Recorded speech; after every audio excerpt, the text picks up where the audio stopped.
Sebelum mulai perjalanan kali ini, kenalin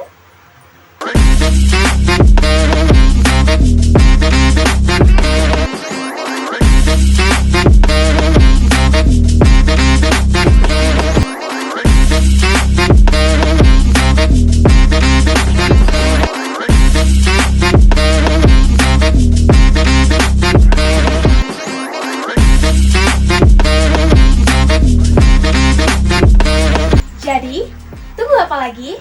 Mari kita mulai perjalanan kali ini. Halo Sobat Bangsa, tahukah kamu bahwa ada satu dasar negara yang telah mempersatukan lebih dari 17.000 pulau, suku, dan jutaan perbedaan di dalam negeri ini? Ya, ia adalah Pancasila. Pancasila bukan hanya sekedar simbol, ia adalah jiwa arah dan juga jati diri bangsa Indonesia. Nah, di dalam video kali ini, kita akan membedah Pancasila dengan cara yang segar, komunikatif, dan tentu saja bermakna. Pancasila bukan hadiah yang datang begitu saja. Ia lahir dari perjalanan sejarah yang panjang, dari rasa cinta para pendiri bangsa terhadap tanah air Indonesia. Semua bermula pada tanggal 1 Juni 1945 dalam sidang BPUPKI. Insinyur Soekarno menyampaikan gagasan besarnya tentang dasar negara. Gagasan itu kemudian kita kenal sebagai Pancasila. Pancasila berasal dari bahasa Sanskerta, yaitu panca yang berarti 5, serta sila yang berarti prinsip atau dasar. Tetapi, Pancasila bukan hanya sekedar kumpulan kata. Ia adalah cermin jiwa bangsa, hasil perenungan yang dalam tentang bagaimana Indonesia yang merdeka seharusnya berdiri, hidup, dan berjalan. Lewat Pancasila, para pendiri bangsa ingin menciptakan Indonesia yang berkeadilan dan bersatu dalam keberagaman. Karena itu, Pancasila tidak bisa dipisahkan dari identitas bangsa Indonesia. Ia adalah roh perjuangan, arah masa depan, dan jati diri kita sebagai bangsa. Sila pertama berbunyi ketuhanan yang Maha Esa. Apa artinya? Negara Indonesia menjunjung tinggi kepercayaan terhadap Tuhan tanpa memaksakan satu agama tertentu. Artinya, setiap warga negara berhak memeluk agama atau kepercayaan apapun dan bebas menjalankannya sesuai keyakinannya. Tapi, sila ini bukan hanya soal beribadah. Ia mengajarkan nilai spiritual dan moral, seperti kejujuran, kasih sayang, dan ketulusan. Contohnya, seperti saat kita tidak mencontek karena tahu itu bertentangan dengan nilai Tuhan. Seperti saat kita menolong orang meskipun berbeda agama, dan saat sekolah menyediakan tempat ibadah untuk semua agama. Jadi, inti sila pertama adalah toleransi antar umat beragama dan hidup berdampingan dalam keberagaman dan keyakinan.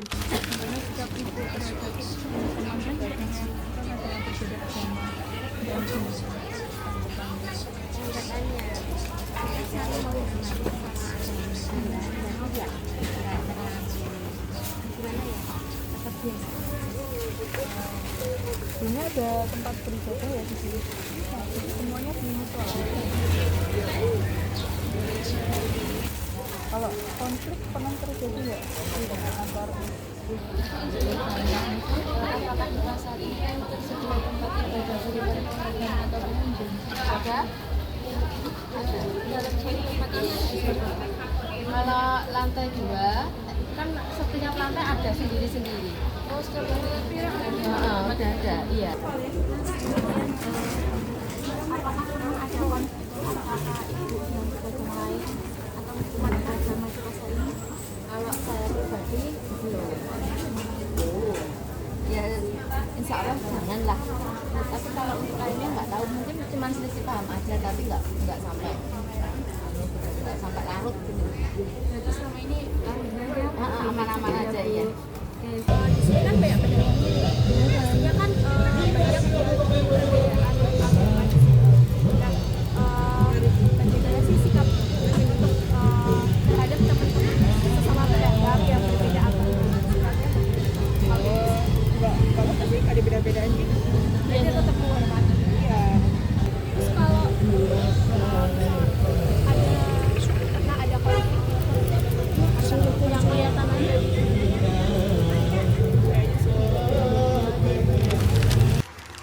sila kedua, yaitu kemanusiaan yang adil dan beradab.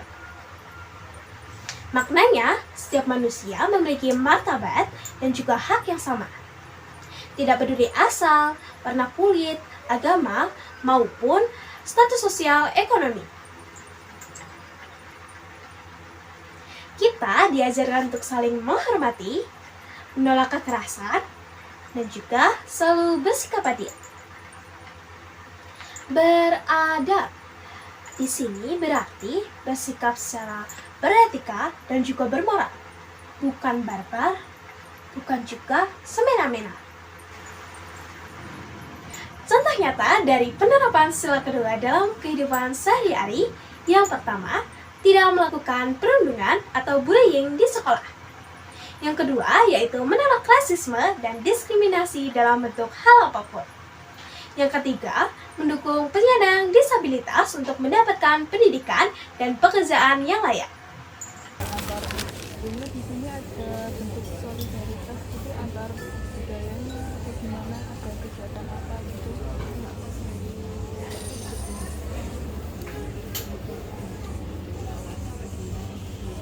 Buat pedagang semua gitu, jadi satu. Kalau misal ada salah satu pedagang itu kena musibah itu, apa ada ini dukungan dari teman-teman semua gitu. Terus kemudian apa bentuk solidaritas atau gotong royong yang sering dilakukan antar pedagang di sini? Biasanya ini pas weekend melakukan sukarela, tengok-tengok orang apa pelayan gitu.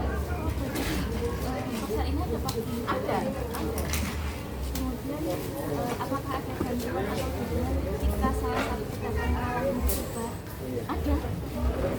Secara sukarela Iya. iya. Iya. Dukungannya itu berupa apa? Apa dukungannya berupa apa? Ya sebenarnya kalau materi ya sama menyemangati lah. Materi ada, tapi cuman istilahnya ala kadarnya. Terus kalau antar pedagang itu ada solidaritas atau gotong royong gitu nggak? Yang apa bulan atau bekalan? Atau mungkin kalau pedagang di pinggir jalan gini lebih ya individual aja ya, nggak yang sampai kok gitu tadi Ada yang ada arisannya gitu loh. Kalau di sini ada. Jadi komunitas. Kalau komunitas misalkan ada perkumpulannya gitu, belum yang sampai akrab banget. Atau ada kayak musyawarah, kumpul bareng.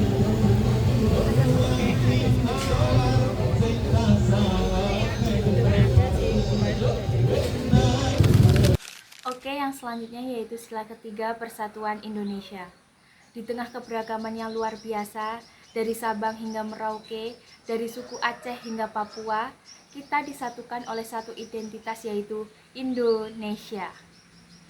Persatuan bukan berarti semua harus seragam, tapi bagaimana kita menjaga kebersamaan tanpa menghilangkan identitas masing-masing.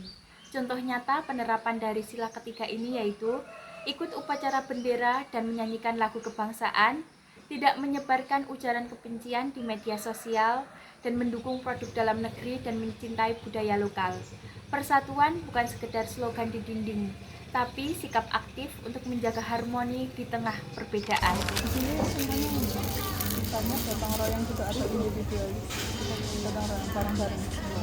Berarti nggak ada yang iren-irenan gitu ya, Bu? Kalau daerah sini sama yang sana kita apa saling kenal gitu atau cuma lingkup sininya aja? Saling kenal semua. Yang pada jualan di sini berarti daerahnya juga beda-beda kan? Nggak yang kayak tetanggaan gitu.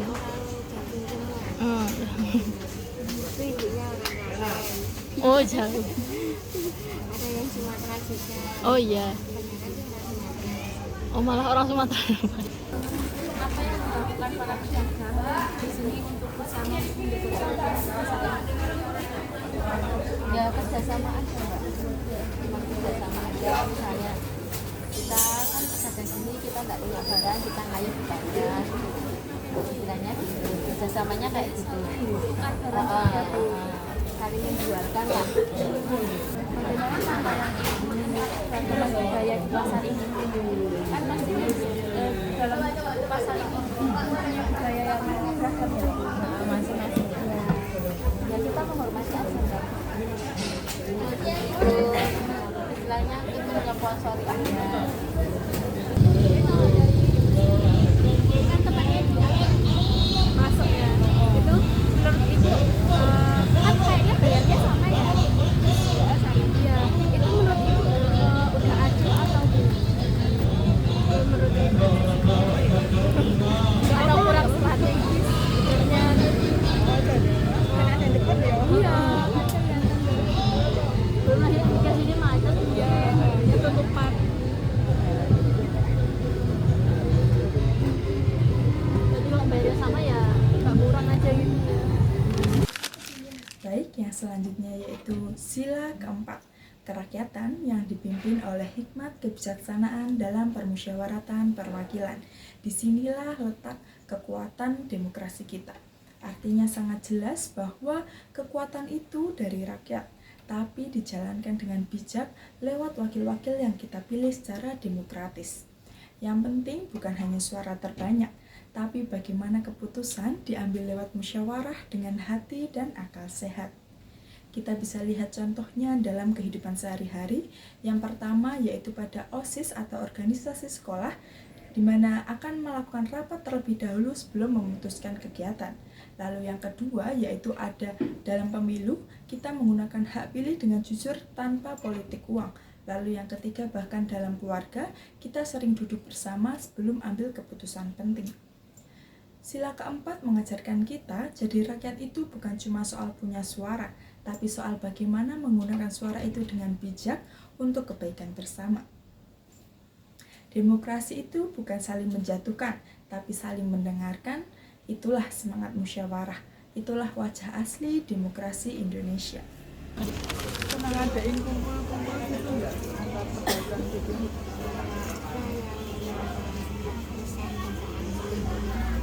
Apakah semua suara pedagang didengar dalam proses pengambilan Iya. Iya. Apakah di pasarnya ada yang sama? Ada.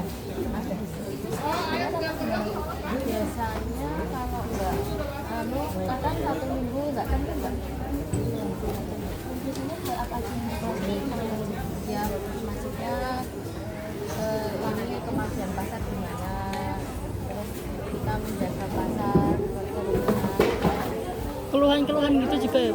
iya, misalnya ada pedagang sini begini, ya itu kita tampung loh baru pasar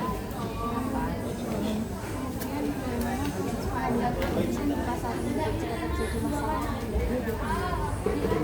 nanti kekeluargaan mbak sama ini saudara terbanyak iya iya Atau mungkin kalau pedagang di pinggir jalan gini lebih ya individual aja ya? Nggak yang sampai, oh di luar tadi ada yang sampai ada arisan gitu loh. Berarti dari komunitas. Kalau komunitas misalkan ada perkumpulannya gitu, tapi belum yang sampai akrab banget, atau ada kayak musyawarah, kumpul bareng.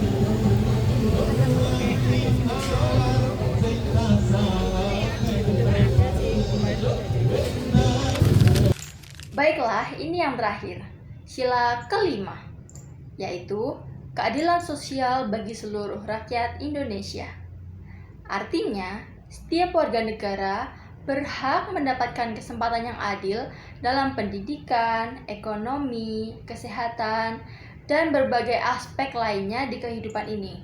Ini bukan tentang semua orang mendapatkan hasil yang sama, teman-teman, tapi semua mendapatkan kesempatan yang sama juga untuk bisa berkembang. Contoh nyatanya nih, ketika diadakan program bantuan sosial untuk masyarakat yang kurang mampu ataupun masyarakat yang memang membutuhkan. Lalu ada pula kegiatan gotong royong yang membangun rumah warga misalnya ya. Kemudian juga ada memberi akses pendidikan kepada anak-anak yang ada di pelosok agar pendidikan itu merata di seluruh Indonesia. Sila kelima adalah wujud kepedulian kita kepada sesama Karena keadilan itu bukan diberikan teman-teman, tapi diperjuangkan. Kalau harga tuh disamain nggak Bu? Kayak sini jual, sana juga jual terus sama. Sama sih rata-rata sama. Oh iya, maksudnya nggak ada yang kayak janjian harganya harus sama gitu. Pembagian kios-kios itu gimana? Pembagian. Jadi udah langsung dikasih gitu.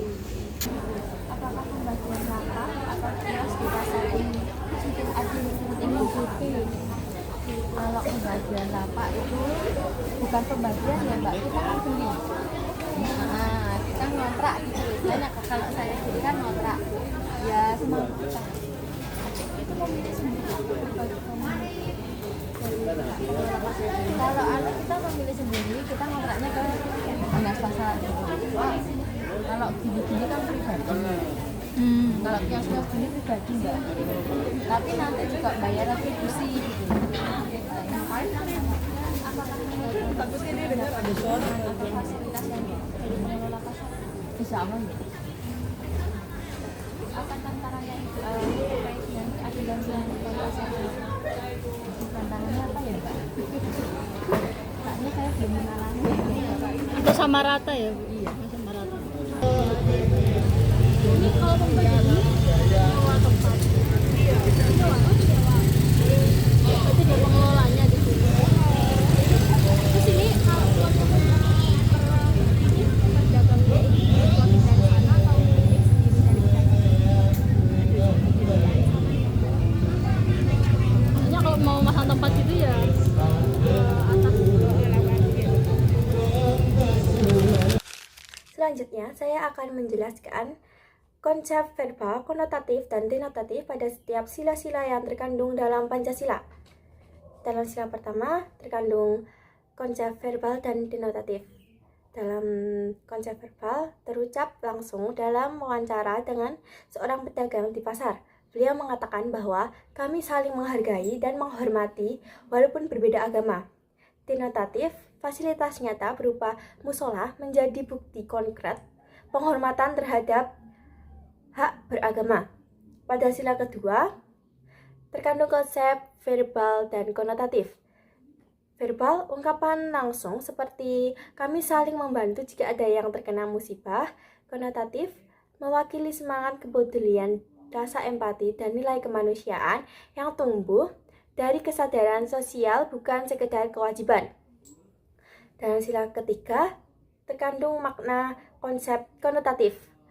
Makna persatuan diwujudkan melalui keharmonisasian sosial dan penerimaan terhadap keberagaman.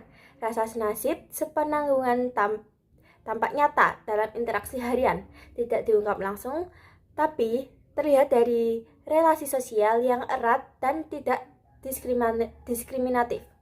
Pada sila keempat, terkandung makna konsep verbal, denotatif, dan konotatif.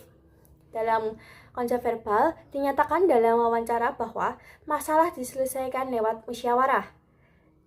Konsep denotatif, praktik musyawarah, forum rapat, dan keputusan bersama adalah bukti nyata penerapan sila keempat. Konotatif mencerminkan semangat demokrasi, akar rumput, dan nilai partisipasi warga dalam pengambilan keputusan. Pada sila kelima, bermakna konsep denotatif dan konotatif.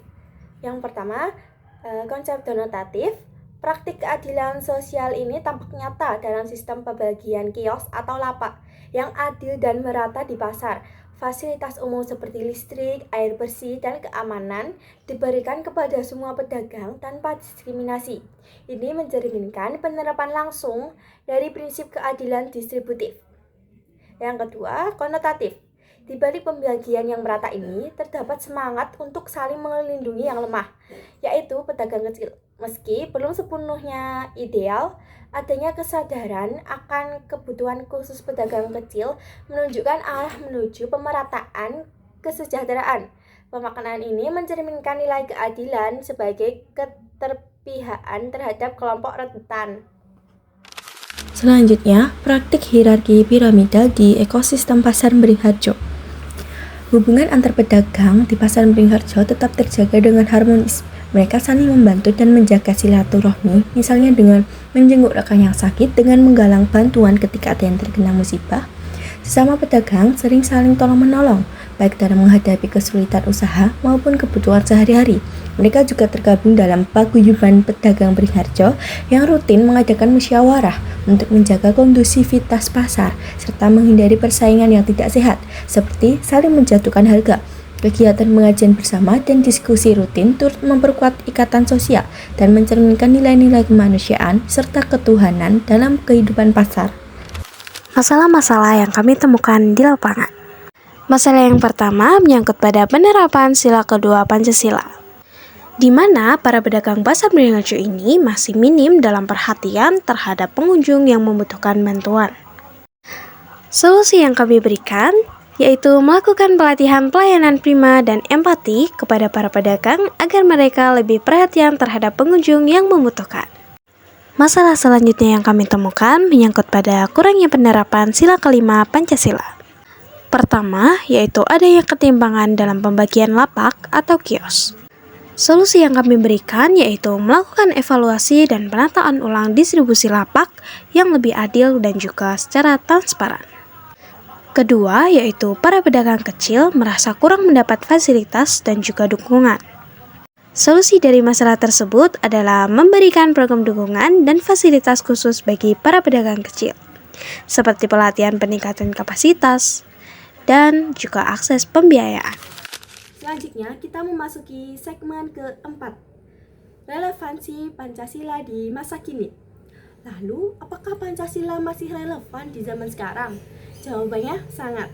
Mengapa Pancasila masih relevan di zaman sekarang? Yaitu, di tengah dunia yang semakin individualistik dan digital ini, Pancasila hadir di tengah-tengah sebagai kompas moral. Ketika hoaks mulai menyebar, Pancasila mengajarkan kebijaksanaan. Saat konflik identitas mencuat, Pancasila menyuarakan persatuan dan toleransi. Dan ketika ketimpangan ekonomi terjadi, Pancasila menuntut keadilan sosial. Maka tugas kita bukan hanya menghafal 5 sila, tetapi menghidupkan kembali dalam tindakan. Teman-teman, Pancasila itu bukan hanya urusan negara. Dia hidup dalam tindakan-tindakan kecil. Misalnya saja saat kita menghargai orang lain yang berbeda agama, saat kita memilih berdiskusi dibandingkan dengan berdebat, lalu juga saat kita membantu tetangga tanpa pamrih. Kemudian ada lagi nih, saat kita ikut memilih di pemilu. Terus saat kita juga berlaku adil bahkan kepada orang yang tidak kita sukai ataupun tidak kita kenal, termasuk ke dalam. Pancasila bukan warisan yang usang, bukan sekedar simbol di dinding ruang kelas. Ia adalah nafas bangsa yang terus menyala dalam setiap langkah kita. Pancasila hidup dalam perbedaan yang kita rawat, dalam keberagaman yang kita peluk, dalam tindakan nyata yang kita lakukan setiap hari untuk Indonesia. Karena kita percaya Pancasila bukan sekedar dasar negara, tapi jalan hidup, jalan untuk menjaga, membangun, dan mencintai Indonesia dengan sepenuh hati. Baiklah sobat bangsa, seluruh perjalanan kita tadi menunjukkan bahwa Pancasila bukan sekedar teori atau hafalan upacara semata. Pancasila hidup dan hadir dalam aktivitas sehari-hari, bahkan di tempat yang sederhana seperti pasar tradisional. Selain itu, kita juga belajar bahwa dalam dunia usaha seperti di pasar, para pelaku menghadapi tantangan nyata seperti persaingan yang ketat dan modal yang terbatas. Namun, dengan semangat Pancasila, mereka bisa saling membantu, berinovasi, dan bangkit bersama. Jadi, mari kita ingat, Pancasila bukan hanya dasar negara, tapi juga nilai hidup. Ia ada di langkah kita, dalam keputusan kita, dan di hati kita sebagai anggota dari bangsa ini. Hiduplah Pancasila bukan hanya dalam pidato, tapi dalam tindakan nyata. Di rumah, di sekolah, di pasar, di media sosial, dan dimanapun kita berada. Salam Pancasila untuk Indonesia yang adil, damai, dan bersatu. Bersama kita jaga Pancasila, bersama kita rawat Indonesia.